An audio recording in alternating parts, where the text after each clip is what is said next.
Νέα κρυφή σούστα ντόμους για πόρτες ξύλου και αλουμινίου με μέγιστο βάρος 65 κιλά. Ο κρυφός μηχανισμός και η διακριτικότητά του κατά το άνοιγμα της πόρτας προσθέτουν επιπλέον καλαισθησία στο χώρο σύμφωνα με τις πιο minimal τάσεις της αγοράς. Η λειτουργία της, λόγω της παράλληλης κίνησης του μπράτσου, γίνεται πιο εύκολη και ομαλή, μειώνοντας τη δύναμη που ασκείται κατά το άνοιγμα συγκριτικά με τις κλασικές σούστες. Βήμα 1. Ορθή προεργασία της πόρτας. Ακολουθώντας τις οδηγίες εντός της συσκευασίας, δημιουργούμε τον απαραίτητο χώρο στην κάσα και το φύλλο της πόρτας για την εφαρμογή του μηχανισμού.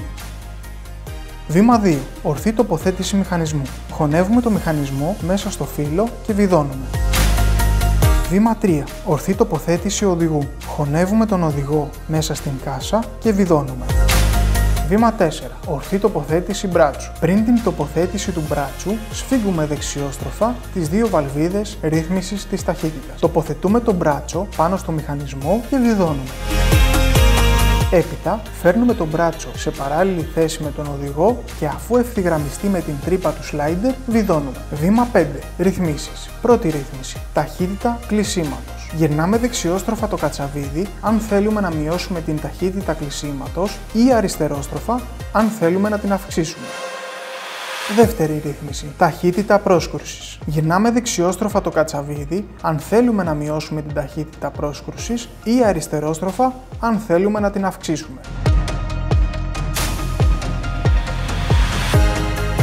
Λειτουργία Hold Open. Η σούστα διαθέτει ενσωματωμένο σύστημα Hold στον οδηγό, το οποίο δίνει τη δυνατότητα να παραμείνει η πόρτα ανοιχτή σε συγκεκριμένο σημείο ή και όχι. Μπορούμε να επιλέξουμε το τελικό σημείο του Hold καθώς και τη δύναμή του ανάλογα με το βάρος της πόρτας.